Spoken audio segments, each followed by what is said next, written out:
그대를 사랑하기를 주께서 교회를 위해 자신을 주심같이 그대를 사랑하기를 교회의 머리 되신 주께 순종하듯 하리라. 그대를 사랑하기를 주께서 교회를 위해 자신을 주심같이 그대를 사랑하기를 교회의 머리 되신 주께 순종하듯 하리라.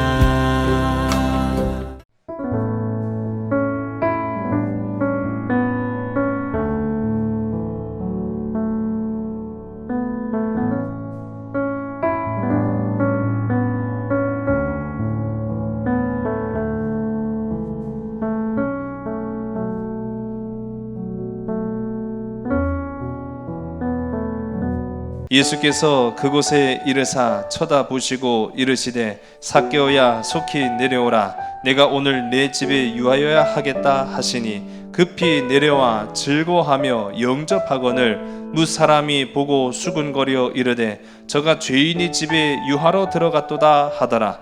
삭개오가 서서 주께 여짜오되 주여 보시옵소서 내 소유의 절반을 가난한 자들에게 주겠사오며 만일 누구의 것을 속여 빼앗은 일이 있으면 내 갑절이나 갚겠나이다.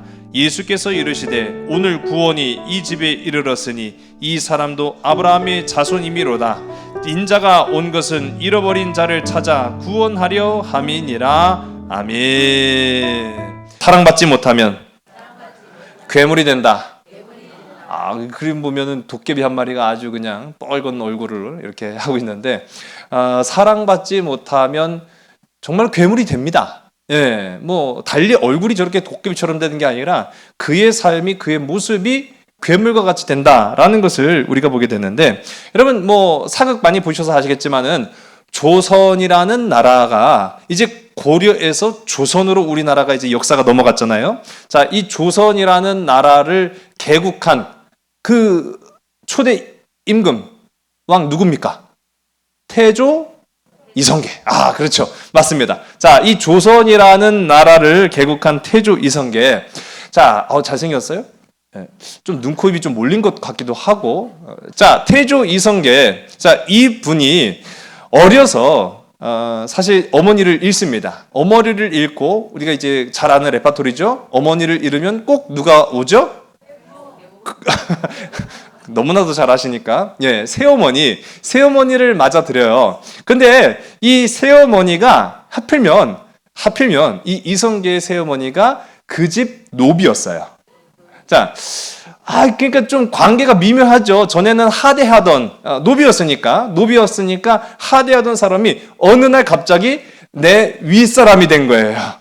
새어머니가 돼서 옵니다. 그래 정빈 김씨라고 불렸던 이 새어머니를 그러나 이 이성계가 어떻게 됐겠습니까? 잘 됐어요. 잘하시네요. 이 이성계가 비록 자신의 집 노비 출신이었지만 이 정빈 김씨를 굉장히 잘 대해줍니다. 예를 다해서 모셨다고 해요. 그래 그렇게 큰 문제가 사실은 없었다고 해요. 근데 문제는 조선의 1대 임금이 태조 이성계. 자, 3대는 누구였어요? 누굽니까? 태종 누구? 많이 들어보셨을 텐데. 태종 이방원. 자, 들으시니까 다 아시죠? 예, 오늘 뭐 어렵지 않습니다. 이방원, 이 사람이 문제예요. 이 사람. 이 이방원의 별명이 뭔지 아세요? 잘 모르세요? 제가 지은 건 아니고 누군가 그렇게 부르더라고요. 칼방원이라고. 뭐 말만 하지 마시고 이거 진짜 그런 별명이 있었던 건 아니고요. 진짜 그런 별명이 있었던 건 아니고 하도 뭐 마음에 안 들면은 칼 뽑는다 해갖고 칼방원이라는 그 별명을 누군가 붙여줬다고 합니다. 자, 그런데 우리가 이방원 하면은 별로 좋지 않은 그런 시각으로 보기가 십상인데 이 태종 이방원이요 사실은요 굉장히 인텔리전트예요. 어느 정도냐면은 제가 지난번에도 과거 급제에 관한 이야기 말씀드렸죠. 과거 쉬워요, 안 쉬워요? 어렵다고 제가 말씀드렸죠. 자, 이 태종 이방원은 그래도 고려 말기에 과거에 급제한 사람입니다. 그러니까 굉장히 지식층이었다라고 이제 보시면 돼요. 그 아버지였던 태조 이성계는 공부하고는 그렇죠. 맞아요. 공부하고는 담을산. 공부만 했다면 막 이가 갈리는 그런 사람이었는데 왕은요 공부 엄청 해야 됩니다. 특히나 우리 조선시대 임금들은요 공부 굉장히 많이 해야 돼요. 왕이 되고 나서도 공부를 해야 되는 그런 숙명을 타고난 사람들이 임금이었습니다. 그래서 임금도 공부를 해요. 그래서 경연이라고 해서 이 임금이 공부해야 되는 시간이 따로 정해져 있어요. 특히 신하들과 함께 공부를 합니다. 그러니까 임금도 공부를 게을리할 수 없습니다. 그런데 이성계가 이 공부에 공짜 소리만 나오면 내 공부하기 싫어 죽겠어. 그 얘기를 딱 했다가 신하 하나가 정색을 하고 임금님 공부하셔야 합니다. 하니까요 그 천하의 이성계도 꼬리를 내리고 알았어 공부하러 갈게. 그 신하가 조선의 개국공신 중에 한 사람이었던 정도전이었어요. 정도전 하늘을 나는 새도 떨어뜨리는 권세가 있었다고 했잖아요. 참 그런 일이 있을 정도로 공부하고 담쌌는데 자기 아들은 공부를 기똥차게 잘하거든요. 그러니까 이방원이를 그렇게 사랑하고 자랑스러워할 수밖에 없었습니다. 자, 그런데 이 이방원의 어머니 신의 왕후 한씨가 죽어요. 그리고 나서 이 신덕 왕후 강씨가 새 어머니가 되었는데 아까 전에 제가 말씀드렸던 이성계처럼 이방원도 새어머니하고의 관계가 사실 처음에는 좋았어요. 근데 좋았는데 이 신덕 왕후 강씨가 두 아들과 딸 하나를 낳았거든요. 근데 이 두 아들 중에 둘째 방석, 이름이 방석입니다. 이름도 방석이 뭐야? 그쵸? 예. 그런데 이 방석이를 웬걸요? 세상에 세자를 방석한테 주겠다고 한 거예요. 여러분, 이 조선 왕조 같은 경우에 보면은 세자로 책봉된 후에 그가 정말 이 나라를 이끌어갈 왕의 후계자가 된다라는 것을 만천하에 알리는 거거든요. 그런데 느닷없이 이 이복동생, 그것도 한참 새까맣게 어린 이복동생 방석을 세자로 앉혀놔요. 그때 방석의 나이가 11살이었습니다. 그러면 이복형이죠. 이복형이었던 이방원의 나이는 몇 살이었을까요? 그때 당시. 모르시죠? 어떻게 알아요? 제가 그냥 물어보는 거예요. 방석의 나이가 11살이었는데 그 이복형, 오늘 이제 이야기에 이 흐름에 나와 있는 이 이방원의 나이가 26살이었어요. 한참 혈기 막 왕성할 나이죠. 그런데 더 문제는 이방원도 5번째 아들이었다는 얘기예요. 첫 번째 형이 있어요. 큰 형님. 이 큰 형님 방우 같은 경우에는 그 까마득한 동생 방석이가 11살에 세자에 책봉될 당시에 첫째 큰 형님 방우는 39살이었어요. 순서가 있는 거 아니에요. 흐르는 물에도 순서가 있는데 이거 자기는 고사하고 39살짜리 큰 형님이 있잖아요. 이방원이가요. 분개합니다. 근데 그 분노는 그냥 사실 하루아침에 이루어진 게 아니었어요. 왜냐면은 이방원이 개국공신입니다. 근데 어떤 식으로 개국에 협력을 했냐면요. 고려 말기에 이제 자기 아버지를 임금으로 세워야 되는데 반대하는 그런 세력들이 있었을 거 아니에요. 이방원이 나서서 숙청을 했어요. 여러분 우리가 잘 아는 이 정몽주. 예, 정몽주 때려잡은 게 누구예요? 이방원이었어요. 그리고 고려 말래 그 임금 공양왕을 끌어내린 게 누구였어요? 이방원이었어요. 그러니까 어떻게 보면은 이방원이 조선을 개국한 데 있어서 굉장히 많은 지대한 공을 세웠잖아요. 여러분 우리가 어떠한 일에든 어떠한 조직이나 어떠한 상황 속에서도 우리가 1등 공신, 2등 공신을 우리끼리 막 갈라놓기 시작하면 그때부터가 어떻게 돼요? 문제가 되는 거예요. 아무리 좋은 일을 해놓고도 거기에 누구 공이 더 크냐 그거 따지기 시작하면은요 다 다 무너지는 거예요. 여러분, 우리 모든 하나님의 자녀들의 되어지는 일들과 삶과 우리의 모든 교회 안에서 내 삶을 역사하시는 분은 하나님인 거예요. 날마다 고백하는 저와 여러분들에게 간절히 소원합니다. 내가 거기에 막 1등 공신, 2등 공신으로 끼기 시작하면은요, 엄청나게 피곤해지고 문제가 생긴다라는 거죠. 근데 여기에는 이방원이 개입할 만한 여지가 충분히 있죠. 아니, 내가 정몽주도 때려잡고 공양원도 끌어내리고, 그래서 우리 아버지 조선의 초대 임금으로 세우는데 혁혁한 공을 세웠는데 왕 앞에서도 눈알을 딱 뜨면서 공부하셔야 됩니다. 그렇게 했던 그 신하 누구? 그렇죠. 정도전이 개혁파였어요. 정도전의 개혁파에 밀려가지고 여러분 조선 왕조가 시작되면서 개국공신 책록이라는 것이 있어요. 거기에 1등 공신, 2등 공신을 기록을 하는데 아예 그 명단에조차도 이름이 제외가 돼요. 누가? 이방원이. 열 받을까요? 열 받을까요? 열 받죠. 누구 때문에 지금 우리 아버지 임금 됐는데 개국 공신의 그 명단에서도 아예 제외가 된 상태예요. 그런 상황에서 아니 세자를 나도 아니고 형님도 아닌 방석한테 준다고?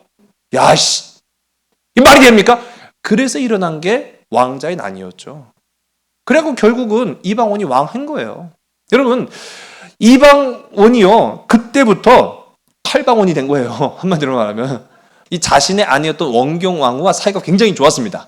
그런데 문제는 뭐냐면 왕이 되고 난 이후에 왕의 권력 중에 하나는 아내를 여러 명 둘 수 있다라는 그런 권력이 있어요. 예, 그렇죠? 그래서 아니 자기를 도와서 어쨌든 간에 이방원을 왕으로 만들어 놨잖아요. 근데 여기서 또 보면 또 이 원경왕 자기 아내가 또 서러울 만해요. 누구 덕이 당신이 임금 됐는데. 그런데 나중에 가서 이 이방원이 야, 너 내 아내 할래? 막 그런 식으로 추파를 던지고 꼬리를 치고 세장가 들고 그러니까 아내가요. 아니, 당신 나한테 그럴 수 있어요? 이렇게 따진 거예요. 그러니까 임금이면 그렇게 할 수 있어. 참 이게 내로남불이네. 그쵸? 그렇게 되니까 아내와의 관계가 소원해집니다. 근데 아내와의 관계가 소원해지면서부터 이 칼방원, 이방원이가 이씨 나한테 대들어 감히? 그래가지고요 자기 처남이죠. 처남들을 다 유배 보내요. 처남들을 다 유배 보내고 유배지에 가서는 죽여버리고. 하여튼 이 마음의 그 삐뚤어진 생각이 극치를 달해요. 이 신덕왕후 강씨 죽었습니다. 어쨌든 어머니이기 때문에 자신의 새 어머니이긴 했어도 어머니이기 때문에 함부로 할 수는 없어요. 왕과 왕비의 묘는 정릉에 서울 있죠? 우리 정릉 아시죠? 정릉동? 예. 거기에 이제 모셔놓는데 파헤쳐. 그래서 내 눈에 안 보이게 한양 밖으로 보내라. 그래갖고 묘를 파헤쳐가지고 한양 밖으로 보내버립니다. 그리고 여러분 이제 우리 좋은 묘들 보면은 이 병풍석이라고 있어요. 그 무덤을 둘러싸고 있는 돌들 있죠. 예, 보셨죠? 묘비도 있고 병풍석도 이렇게 딱 있어요. 그 왕비와 왕의 묘는 아주 굉장히 화려합니다. 자, 그거를 가지고 뭐를 만들었을까요? 뭘 만들었을까요? 기억하시네요. 그걸 가지고 다리를 만들었습니다. 청계천에 가보면은 광교라는 다리가 있어요. 이 광교 다리에 보면은 그 밑으로 이제 들어가면 좀 아주 화려한 문인데 이상하게 생긴 돌들이 이제 껴 맞춰져 있습니다. 그 돌들을 보시면은 이런 돌들이 있는데요. 이게 사람의 모습인데, 이게 거꾸로 서 있네요. 예, 뒤집혀져 있습니다. 아니, 바로 다리를 만들 것 같으면 이런 문양이 거꾸로 뒤집혀질 리가 없잖아요.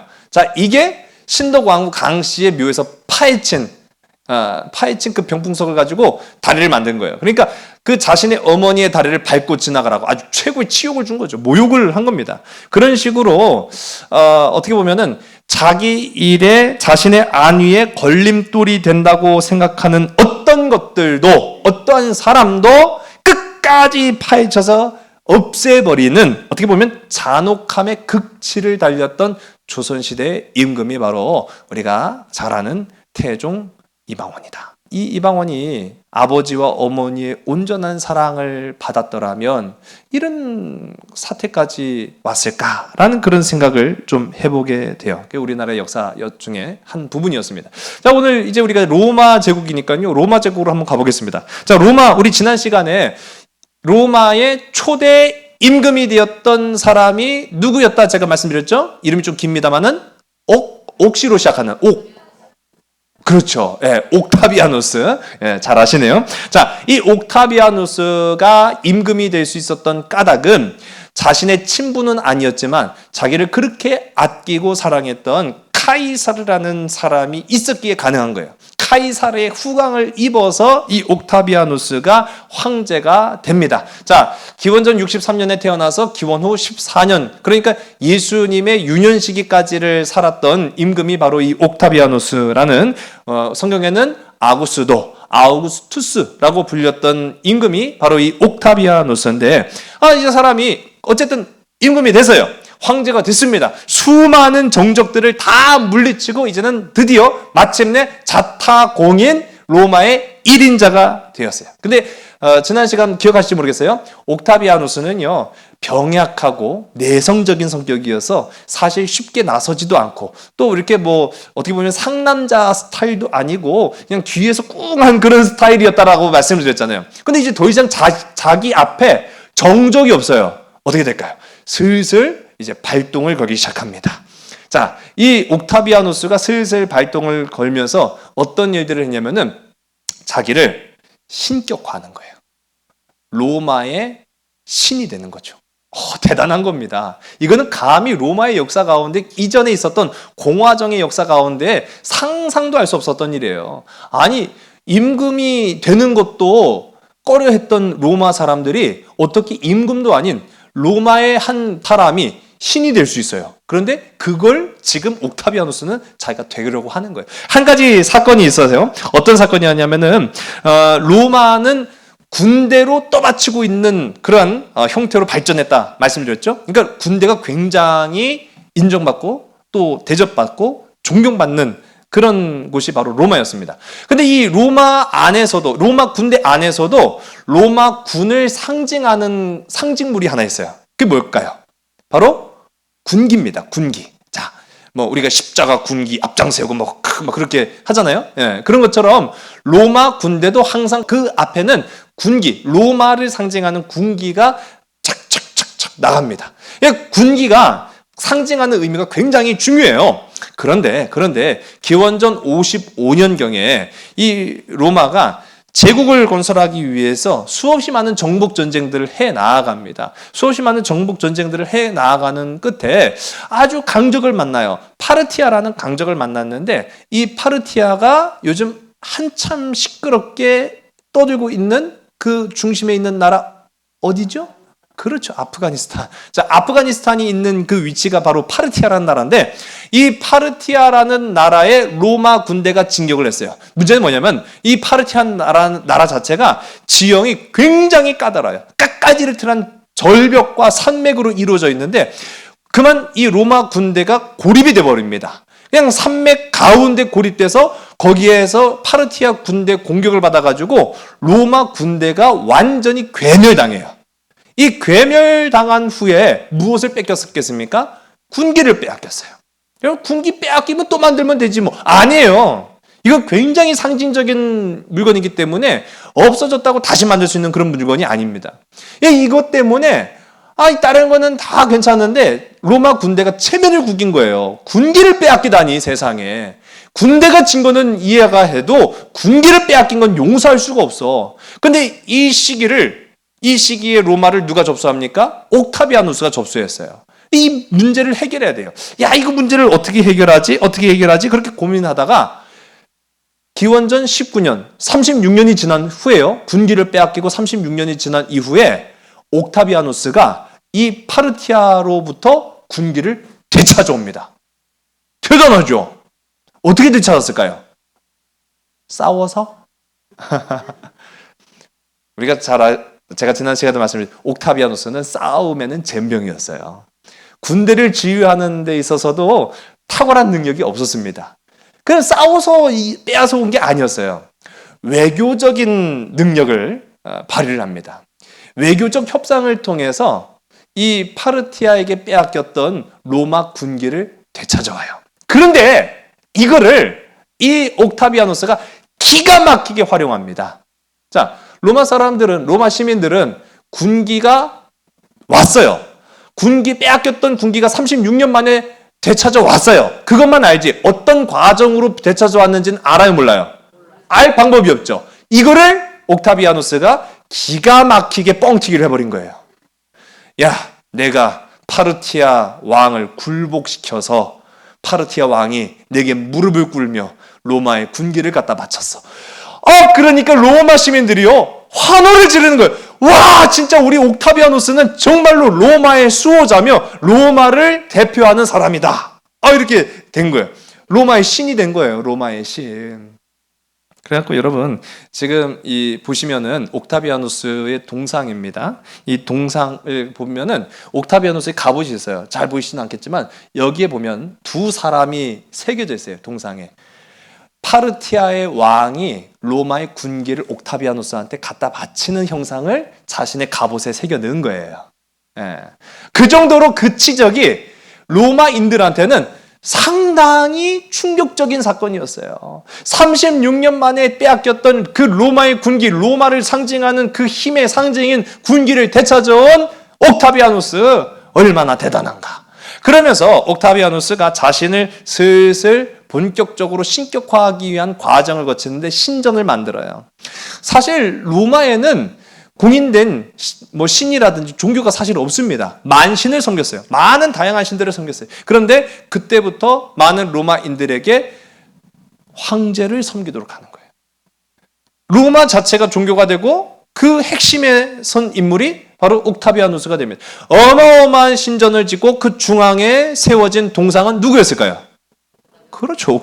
바로 이 동상을 세워놓은 거예요. 이 동상을 세워놓으면서 바로 내가 로마의 중심이다라는 것을 사람들한테 각인을 시키는 거죠. 여러분 그래서 각인입니다. 정치하는 분들을 보면은 이미지 굉장히 무시할 수 없어요. 그래서 정치인들이 입고 다니는 옷도 잘 보세요. 정치색이라는 것이 있습니다. 우리가 어떤 당은 노란색, 어떤 당은 파란색, 어떤 당은 빨간색, 그런 식으로 이제 정치를 색깔화하는 것도 아시죠? 그 다 정치도 이미지 전략에서 나오는 거예요. 그거를 어디서부터 더 발전하기 시작했느냐? 로마가 그런 거예요. 로마가 옥타비아누스를 왕이 아닌 이제는 거의 신에 가까운 존재로 부각을 시키는 거죠. 옥타비아누스는 뭐든지 다 해. 그런 식으로. 자, 그러면서 이 신격화하는데 또 한 가지 개혁을 합니다. 옥타비아누스가요, 달력을 바꿔버려요. 달력을 바꾼다라는 의미가 어떤 의미겠습니까? 여러분, 달력을 바꾼다라는 의미.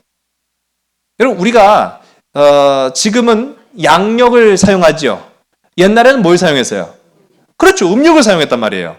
음력을 사용하던 때와 양력을 사용하던 때 우리가 지켜야 될 그런 날짜들이 조금씩 바뀔 수밖에 없습니다. 마찬가지로 이 옥타비아누스가 이 달력을 제작하면서 달력을 개혁했다라는 것은 한마디로 말하면 내가 시간을 통제한다라는 거예요. 왕이 시간을 통제하는 거예요. 그때부터 1월, 2월, 3월, 4월 그렇게 바꿔나가기 시작합니다. 지금 오늘날 우리가 지키고 있는 태양력이 그때 바뀌어진 거예요. 예, 그때 바뀌어진 게 옥타비아누스가 바꾼 거예요. 여러분, 이게 옥타비아누스의 영향력이 굉장한 겁니다. 옥타비아누스가 바꾼 그 태양력을 가지고 지금 2021년을 살아가는 우리도 지금 여전히 그 달력을 사용하는 거예요. 1월, 2월, 3월, 4월 그렇게 말하지 않습니까? 근데 영어로 부르는 달력은 또 달라요. 영어로는 1월, 2월 그렇게 말하지 않습니다. 영어로 부르는 달력에는요, 그 달마다 이름이 있어요. 그게 옥타비아누스가 만든 거예요. 옥타비아누스가 굉장한 영향을 많이 미쳤습니다. 더군다나, 여러분, 8월달 영어로, 제가 8월달은 자신있게 말씀드렸어요. 8월달을 영어로 어거스트라고 부릅니다. 어거스트. 자, 많이 비슷하죠? 8월달을 자기 이름으로 딴 겁니다. 그러니까 나는 시간도 통제한다. 나는 종교도 통제한다. 나는 모든 백성들의 삶도 내가 통제한다. 내가 곧 로마고 내가 곧 평화다. 라고 말했던 사람이 바로 옥타비아누스입니다. 그러니까 이 옥타비아누스의 영향력은 로마 안에서 강력한 거였어요. 그러니까 그 옛날에 병약하고 내성적이었던 그 옥타비아누스를 기억하는 사람은 아무도 없죠. 이러한 이 로마의 전반적인 상황 속에서 우리 조금 더 과거로 가면은 이 옥타비아누스가 아주 강력한 정적을 물리친 싸움이 있었습니다. 우리 이전 시간에 살펴봤던 자신의 정적이었던 안토니우스. 여러분 안토니우스 기억하시죠? 예, 어떻게 생긴 인물이냐면 이렇게 생겼어요. 예, 이렇게 생긴 안토니우스랑 악티움이라는 그리스 앞바다에서 해전을 펼쳐요. 그래서 마침내는 정적을 물리쳤죠. 그래서 자기의 왕권을 이제는 공고히 하는 그런 사건이 되었는데 이때가 기원전 31년이었습니다. 자, 이 안토니우스와 싸웠던 이 악티움 해전 당시에 이때만 하더라도 옥타비아누스한테는 아내가 있었어요. 자, 악티움 해전을 이기고 이 옥타비아누스가 애굽의 클레오파트라랑 대면했죠. 클레오파트라는 자신의 목적을 이루어야 돼요. 살기도 해야겠고 권력도 잡아야겠고. 그러다 보니까 옥타비아누스를 어떻게든 꼬셔야만 했어요. 넘어갔어요? 안 넘어갔어요?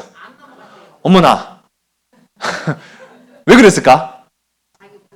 그렇죠. 자기 부인을 사랑했으니까 라고 제가 말씀을 드렸어요. 자, 여기에 이제 비하인드 스토리가 있습니다. 자, 그때만 하더라도 옥타비아누스한테는 만삭의 아내가 있었어요. 근데 이 만삭의 아내를 사랑한 게 아니라 아기를 사랑한 게 아니라 뭔 내용이 어떻게 흘러가는겨. 자, 이 만삭의 아내를 사랑했던 게 아니라 다른 한 여인을 사랑하기 시작합니다. 예, 이게 옥타비아누스가 평생 한 여인만을 사랑한 건 사실은 아니에요. 예, 그 이야기를 제가 잠깐 말씀드릴게요. 이 악티움 해전이 있기 전에 옥타비아누스가 19살의 리비아라는 여인을 보고 뿅 가요. 자기 아내가 있는데, 만삭의 아내가 있는데도 불구하고 19살의 리비아라는 여인을 보고 뿅 가는데 아이 해필면 이 리비아가 유부녀야. 아이고 주여, 이런. 제가 요즘 드라마를 봤어요. 드라마를 봤는데 하여튼 요즘은 드라마를 안 보는 게 영육의 건강에 도움이 되더군요.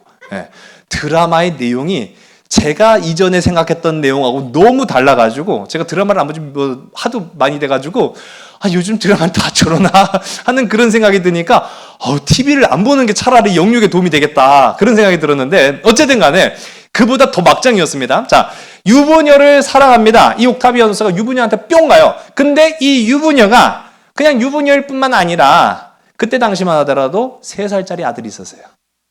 그리고 그 뱃속에도 애가 하나 또 들어섰어.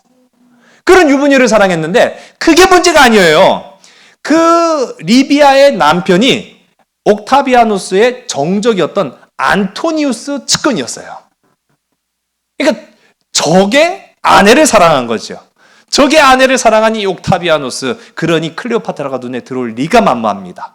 어쨌든 간에 전쟁이 끝났어요. 누구의 승리로? 옥타비아누스의 승리로. 안토니우스는 도망갔고 안토니우스 편에 섰던 사람들은 다 같이 도망갔거나 목숨을 구걸할 지경에 처하게 된 거예요. 자, 거기엔 누구도 있었다고요? 자기가 한눈에 반했던 리비아의 남편도 포함이 된 거예요. 그렇게 꽁꽁 숨어들어 있던 이 남편 옥타비아누스가 찾아내요. 그리고 나서 너를 용서해 주겠다. 사면령을 선포합니다. 단! 조건이 있어요. 이혼해라. 왜요? 그렇죠. 이혼해야 결혼을 하니까. 그렇게 남편을 설득해서 반강제적으로 이혼을 시키고 그 여인 리비아와 결혼을 합니다. 그 여인을 평생 살아겠다는 거예요. 그 여인을 죽을 때까지. 참 그런 사연이 있다라는 거. 자, 그런데 중요한 건 뭐냐면은 이 리비아의 아내가 결혼할 당시 전 남편에게서 낳은 2명의 아들이 있었어요. 3살짜리 아들, 그리고 이제 막 태어난 아들. 그 어떻게 누구네 집으로 가야 돼요? 옥타비아누스가 걔들까지 데리고 와야 되죠. 옥타비아누스가요, 심지어는 자신의 아버지와 같은 존재였던 카이살의 진짜 혈육 클레오파트라의 아들 카이사리온 어떻게 했어요? 죽여버렸죠. 그것만 보더라도 그 사랑하는 여인이지만은 그 남편과의 사이에서 태어난 2 아들을 데리고 와요? 그렇죠. 안 데리고 갔죠. 그러니까 제가 말씀드린 거지. 안 데리고 와요. 그러니까 이 2 아들은 친부와 생활을 합니다. 그리고 친아버지랑 생활을 했는데 문제는 뭐냐면 친아버지가 그만 일찍 죽어요. 일찍 죽고 나니까 천의 고아가 된 이 2 아들 어떻게 될까요? 결국 왕궁으로 들어온 거예요.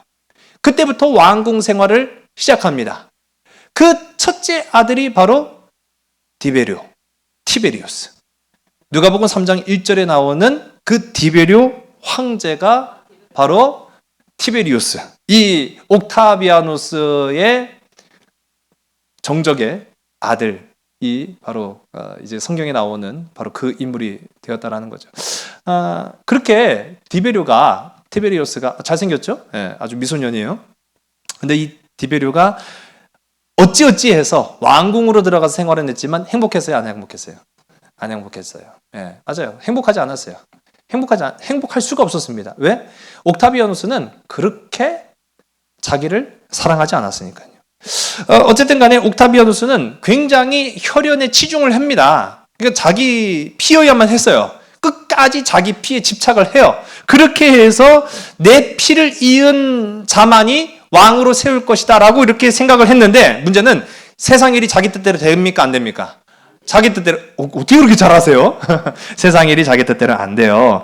그래서 이 사랑하는 여인이었지만 이 옥타비아누스가 리비아랑 평생 살면서 그 사이에 자녀가 생기지 않는 거예요. 자녀가 생기지 않아요. 유일한 자녀는 누구였을까요? 그러니까 이 리비아랑 결혼하기 위해서 자기도 이혼을 했어요. 전처와의 사이에서 낳은 딸 율리아라는 딸만 유일한 자기 혈육인 거예요. 자, 이러니까 골치가 아픈 거죠. 그래서 이 옥타비아누스가 머리를 굴리고 굴려요.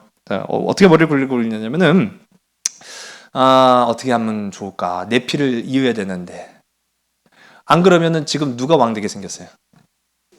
그렇죠. 나랑 전혀 상관없는, 내 피를 전혀 하나도 받지 않는 저 디베료가 왕이 되게 생겼으니까 어떻게든 율리아를 통해서 아들을 얻어야 돼요. 그래서 내 딸 율리아를 자신의 가장 최측근이었습니다. 아그리파라는 이 장군이 있어요. 이 아그리파 자기 친구한테 시집 보내요. 그래서 자기 친구와 결혼을 해서 그 사이에 아들 둘을 낳습니다. 할렐루야, 다행인 거죠. 할렐루야가 왜 나와요? 네, 어쨌든 간에 다행이에요. 그래서 그 두 아들, 그러니까 자기한테는, 옥타비아누스한테는 뭐가 돼요? 외손자가 되죠. 외손자 둘을 양자로 입양을 시킵니다. 그렇게 해서라도 자기 피를 통해서 임금을 시켰지 이런 놈을 임금시키고 싶지 않았단 말이에요. 그런데 그 두 아들, 양자로 입양한 두 아들이 또 죽어요. 끝이었어요. 야, 이거 참 골치 아프게 일이 돌아가네. 자, 그러는 사이에 어쨌든 이 티베리우스, 이 사람은요, 아버지의 사랑도 못 받았어요. 어머니의 사랑도 못 받았어요. 친부는 아니지만 어쨌든 간에 옥타비아누스, 자기 양 아버지의 사랑도 받지 못해요. 그런 어떻게 보면 철저히 외로운 존재로 살아갑니다. 그래도 이 티베리우스가요, 굉장히 이 황제의 후계자로서의 그 수업을 잘 받습니다. 머리도 명석했고요. 또 이 무관으로서의 그 싸움 실력도 출중했어요. 그 장군으로서의 실력도 굉장히 뛰어났다고 합니다. 이 티베리우스가 19살에 재무관이 돼요. 로마의 재무관은 돈을 주관하는 일이라서 굉장히 권력 있는 자리입니다.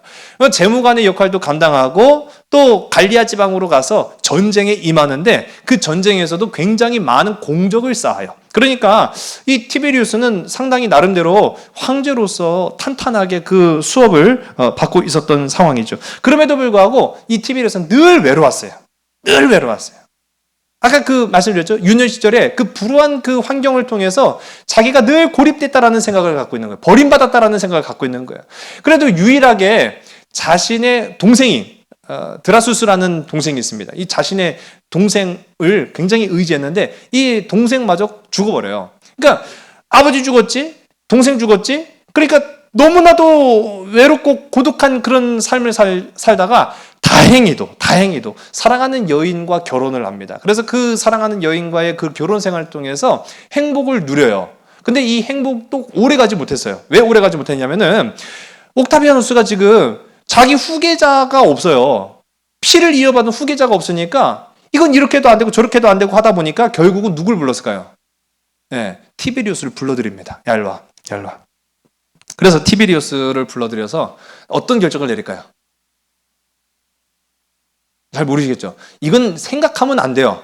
왜 생각하면 상상 초월이기 때문에, 로마의 가족사는 상상 초월이기 때문에 생각하면은 이건 안 돼요. 자, 이 자신의 딸이었으나 자신의 딸이었지만 그 두 아들을 낳고 또 두 아들이 죽었어요. 자신의 친구, 그러니까 자기 딸의 남편인, 어떻게 보면 자기 사위죠. 사위였던 아그리파도 심장마비로 죽어요. 자기 딸은 과부가 됐어요. 그러니까 티베리우스를 불러갖고 야, 네가 내 딸과 결혼해.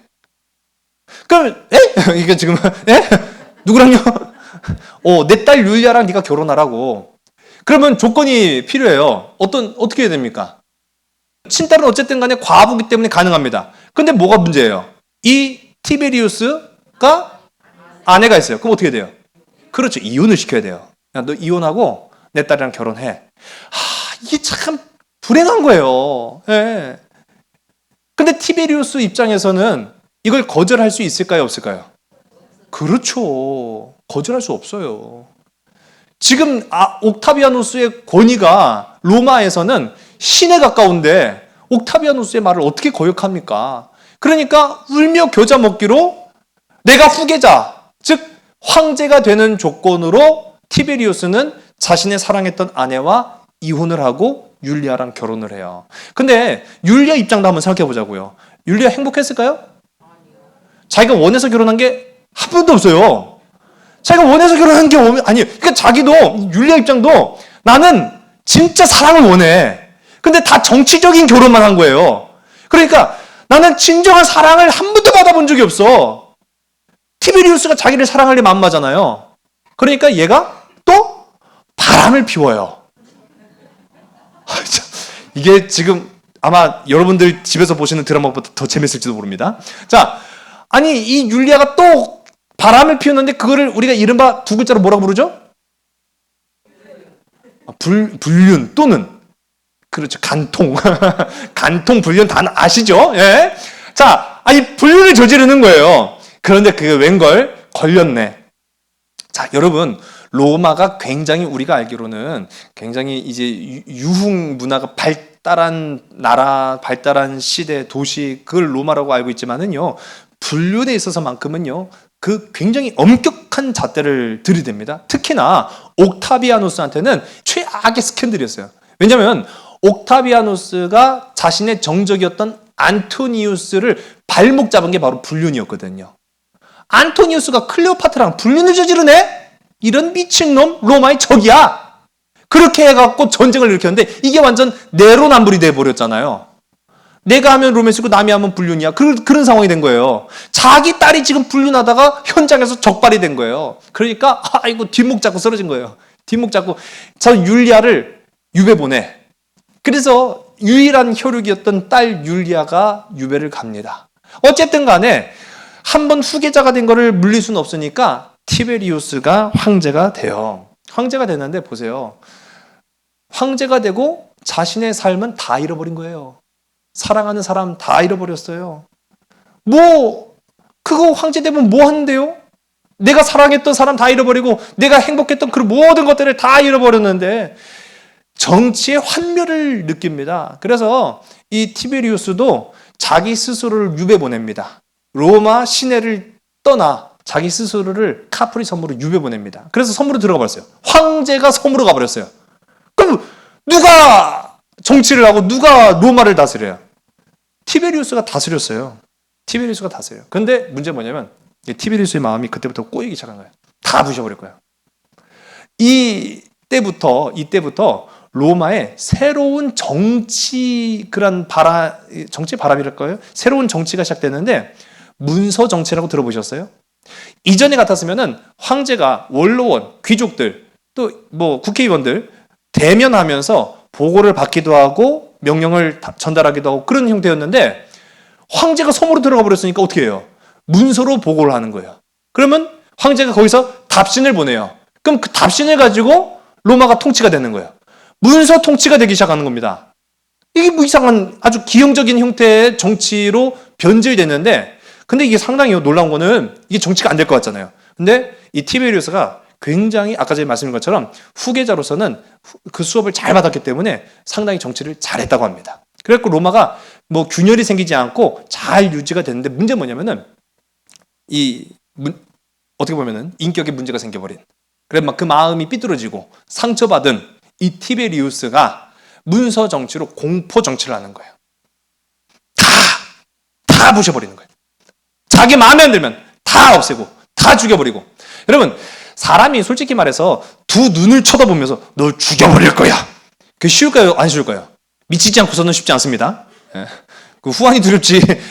그 눈을 쳐다보면 어떻게 너 죽여버릴 거야. 뭐 그런 말을 해요. 그런데 보지 않고 뭐 우리가 막 쪽지로 널 죽여버릴 거야. 그거 쉬울까요? 안 쉬울까요? 그거 쉽죠. 100번 1000번도 죽일 수 있죠. 그러니까 문서로 어떤 뭐 문제가 있다고 합니다. 어떤 무슨 사고가 생겼다고 합니다. 어떤 왕에 대한 그런 잘못된 그런 일들을 저지른다. 죽여. 그럼 죽이는 거예요. 얼마나 쉬워요. 그러니까 로마에는 공포 정치가 시작된 거죠. 여러분, 한 사람이 삐뚤어져 버리니까요, 로마 전체가 그 공포의 도가니로 들어갈 수밖에 없었어요. 자, 그때 여러분, 그때 임명받아서 이스라엘에 총독이 된 사람 누굴까요? 그렇죠. 본디오 빌라도. 여러분, 누가복음 3장 1절에 나오는 이 디비로와 함께 이 본디오 빌라도가 그때 임명받아서 이 이스라엘의 총독으로 가는데, 문서 정치다 보니까 보고서의 중요함이 굉장했다라는 것을 우리가 알 수 있죠. 말로는 얼마든지 그 사람을 변화시킬 수 있어요. 말로 그 사람의 뭐 감정이라든지 그 사람의 변화라든지 즉각적으로 우리가 대응할 수 있는데, 문서는 변하지 않아요. 그러니까 한번 잘못 보고를 하면은 내 목숨이 왔다 갔다 할 수 있어요. 본디오 빌라도가 이스라엘에서 이루어지는 그 상황을 보고해야 됐을 때 그가 가지고 있었던 정신적 스트레스가 얼마나 대단했는지를 우리가 그때 알 수 있는 거예요. 이 티베리우스가 그렇게 공포 정치를 했기 때문에 본디오 빌라도는요, 이 보고서를 잘 보내야 되는데 유대인들이 또 반란을 일으킨다고 하네. 미치겠네. 아니, 한 청년이 유대인의 왕이라고 해갖고 지금 로마 법정까지 쓴다고 하니까 환장하겠네. 그걸 어떻게 보고서로 보내요? 본디오 빌라도 입장에서는 미치고 팔짝 뛰는 거예요. 문서로 보내야 됐기 때문에 그런 상황이 됐다는 거죠. 여러분, 이것만 보더라도 우리가 알 수 있는 것이, 평생 사랑받지 못한 티베리우스가 그래서 별명이 붙습니다. 테러블 티베리우스. 테러블이 아주 끔찍하고 소름 끼치는 티베리우스라는 별명이 붙어요. 여러분, 그 티베리우스가 그래서 자기가 받았던 사랑을 다 빼앗겼죠. 이런 사람들의 특징은요, 내가 받은 사랑을 빼앗겼다? 그럼 남이 사랑받는 것도 두 눈 뜨고 못 봅니다. 그 사람의 사랑을 빼앗아야 돼요. 그 사람의 행복을 빼앗아야 돼요. 내가 행복을 빼앗겼으니까 남의 행복도 빼앗아야 돼요. 그런 사람으로 변질되는 거예요. 그래서 이 티베리우스 당시에 스포츠와 오락을 다 금지시켜 버립니다. 스포츠와 오락이 최고의 기쁨, 행복이었거든요. 그러니까 아니, 내가 행복하지 않은데 니들이 행복해? 말도 안 되지. 그러니까 스포츠를 금지, 오락을 금지. 그러니까요, 많은 로마 시민들이요, 공포에 떨면서도 이 티베리우스를 끔찍하게 싫어했다라는 건 사실이에요. 여러분, 한 사람이 삐뚤어지면은 이렇게 된다라는 것을 우리가 역사를 통해서 보게 돼요. 오늘 본문의 말씀인데요, 여러분, 우리가 잘 아는 삭개오 이야기, 뭐 너무나 잘 아시죠? 근데 이 삭개오는 직업이 뭡니까? 그렇죠, 세리였죠. 세리는 뭐 하는 게 세리죠? 세금. 그렇죠. 세금을 징수하고 걷는. 근데 우리 성경을 보면은요, 세리, 지난번에 제가 한번 예배 시간에 말씀드렸는데, 세리가 그냥 단순히 세리만이 아니라 세리장이었어요. 삭개오 같은 경우에는 그 세리들을 관리하는 세리장이었기 때문에 굉장히 그 직급이 높았습니다. 근데 이 세리라는 직업 자체가 로마로 인해서 기인한 신종 직업이었습니다. 그러니까 굉장히 이 유대인들한테는 익숙한 직업이 아니었어요. 더군다나 우리 돈을 매달 뜯어가니까 얼마나 눈에 가시처럼 보였겠습니까? 여러분, 그래서 당시 사람들은 삭개오를 뭐라고 불렀을까요? 한번 추측해 보세요. 뭐라고 불렀을까요? 삭개오야, 삭개오님, 그렇게 불렀을까요? 여러분, 절대 그렇게 부르지 않았을 거예요. 왜? 여러분, 삭개오라는 이름은 굉장히 좋은 이름입니다. 자카이오스라고 부르는데, 이 삭개오가 우리 헬라어로 자카이오스라고 하는 이 이름은요, 순결하다라는 뜻이에요. 그 이름 자체는 굉장히 좋죠. 그런데 그 순결한 놈이 맨날 내 돈을 뜯어가네? 그런 놈이 어떻게 순결해? 그러니까 아마도 제가 생각했을 때는 작은 악마? 작은 괴물? 괴물입니다. 이씨! 하면서 아마 경멸하고 또 거리를 뒀을 그런 사람이 바로 삭개오였을 겁니다. 그러나 오늘 우리가 잘 알지만은요, 이 삭개오가 누구를 만나요? 그렇죠. 예수님을 만나요.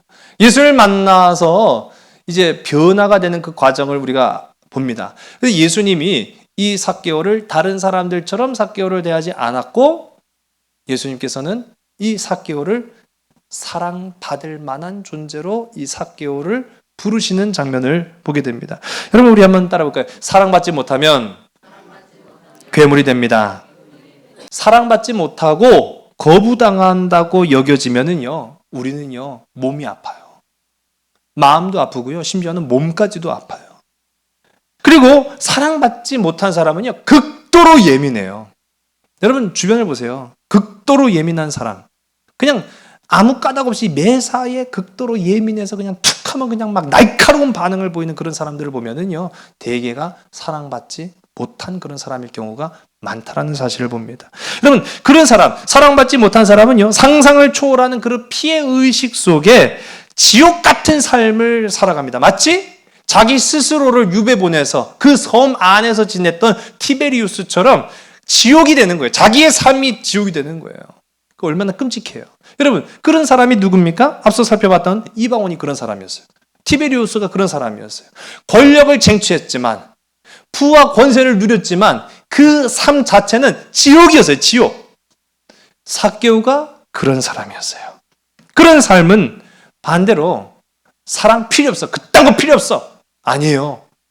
정말 그렇잖아요. 놀랍게도요, 그런 사람일수록 사랑을 받기 위해서 또는 인정을 받기 위해서 어떤 존재감을 드러내는, 미친 존재감을 드러내는 거예요. 그게 괴물이에요. 우리 주변에 있어요. 미친 존재감을 드러내는 그런 사람이 있어요. 왜 저런 상식을 벗어난 행동을 하지? 왜 저런 상식을 벗어난 말을 하지? 사랑받기를 원해서 그래요. 인정받기를 원해서 그래요. 그런데 그게 인정받지 못하잖아요. 어떻게 인정받을 수 있어요? 미친 존재감을 드러내는데. 그러니까 더 사람들이 오지마 그렇게 되는 거죠. 여러분, 그것이 이방원을 괴물로 만들었어요. 그게 티베리우스를 괴물로 만들었어요. 그게 오늘 우리가 함께 읽은 말씀에 삭개오를 괴물로 만들었어요. 그러나 오늘 이제 우리가 함께 읽은 말씀을 봅시다. 예수님께서 죄로 물든 그 삭개오, 죄악에 스스로 갇혀서 스스로를 괴물로 만들어버리고만 그 삭개오, 그 사람의 무엇을 불렀죠? 이름을 부르십니다. 이름을 부르셨어요. 삭개오야, 내려와라. 삭개오야, 내려와라. 내가 오늘 내 집에 거하야겠다라고 그의 이름을 사랑으로 부르십니다. 누구도 삭개오, 자카이오스, 그는 순결한 사람이야, 그는 정직한 사람이야, 그는 의로운 사람이야 라고 생각하지 않을 때 우리 주님만큼은 삭개오야, 넌 순결한 사람이야, 넌 아주 순수한 사람이야, 넌 마음 착한 사람이야, 그 안에 악한 것이 없지 라고 하면서 그의 이름을 사랑으로 부르시는 거예요. 여러분, 사랑으로 그 이름을 부르자 오늘 우리가 함께 읽은 말씀에 삭개오가 변화됩니다.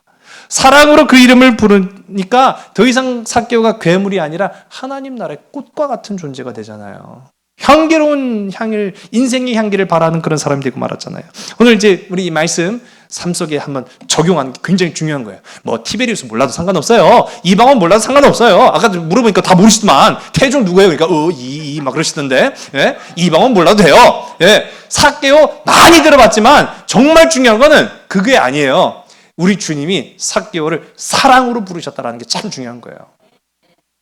우리 주님이 삭개오를 사랑으로 부르시는 그 순간 삭개오의 인생이 변했어요. 그리고 삭개오 주변에 많은 사람들이 변화되었을 거예요.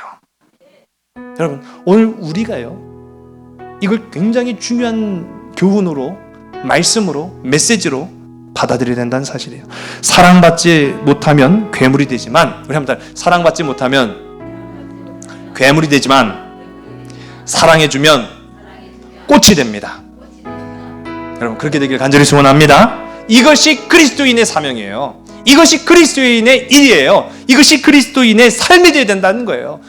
우리도 세상 사람들처럼 저 괴물 같은 놈, 나한테 오지 마, 그렇게 할 것이 아니라 우리도 예수님처럼 사랑으로 그 이름을 불러줄 수 있어야 된다는 사실이죠. 여러분 주변을 한번 잘 생각해 보세요. 그런 괴물 같은 사람이 있어요? 있어요? 아직도 있어요? 여러분 없어요. 우리가 예수 그리스도의 마음을 품고 보면은 괴물 같은 사람이 있을 수가 없어요. 다 사랑받아야 될 존재만 있지 괴물 같은 존재가 없다라는 사실입니다. 여러분 물론 쉬운 일이 아니에요. 쉬운 일이 아닙니다. 그럼 우리는 그런 사람들을 어디까지 받아줘야 됩니까? 어떻게 해줘야 됩니까? 그들을 어디까지 품어줘야 됩니까? 말씀을 보세요. 우리 예수님이 하신 행동은 아주 특별한 게 아니었어요. 따뜻한 음성으로 그의 이름을 불러준 거예요. 그 이름을 불러주는 것만으로도 그에게 엄청난 사랑이 전해지는 거예요. 여러분 왕따 당하는 친구들 이름 불릴까요? 안 불릴까요? 왕따 당한 친구들 이름이 안 불려요. 투명 인간이거든요. 이름을 불러줘 보면은요 달라져요. 누군가 내 이름을 부른다 달라지는 거예요. 여러분 그것만으로 충분합니다. 오늘 여러분의 삶 속에서 내가 한 번쯤은 불러봤을 그런 사람이 아니라 내가 한 번도 불러보지 않은 그런 사람이 있을지 모르겠잖아요. 불러보는 거예요. 아무한기 집사님, 아무한기 권사님, 아무한기 성도님, 그렇게 이름을 불러주는 것만으로, 우리 뭐 교인만이 아니라 우리 주변에도 그런 사람이 있을 거 아니에요.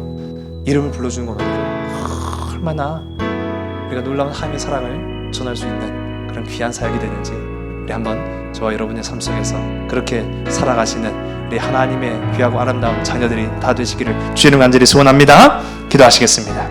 아버지 하나님, 주님이 변치 않는 그 사랑, 우리가 날마다 노래를 부르면서 실제로는 우리 안에 내가 받은 사랑만을 계수하고 남이 내게서 사랑을 빼앗을까 정말로 불안하고 염려하는 그런 모습들 보게 됩니다. 사랑을 받지 못하면 나도 괴물이 될 수 있지만 남도 괴물이 될 수 있습니다. 아버지 하나님, 내가 사랑받았기에 나도 사랑하는 그런 존재가 되게 하여 주시옵소서.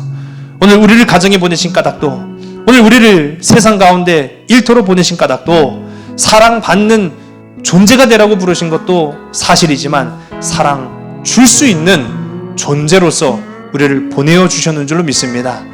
내가 따뜻한 예수 그리스도의 마음을 품고 사랑으로 그 이름을 불러 하나님의 귀하고 아름다운 사랑을 증거하고 십자가의 복음을 나누는 우리 모든 믿음의 지체들 되게 인도하여 주시옵소서. 모든 것을 주께 온전히 의탁하오며 사랑 많으신 예수 그리스도의 이름으로 감사하며 간절히 기도드렸사옵나이다. 아멘.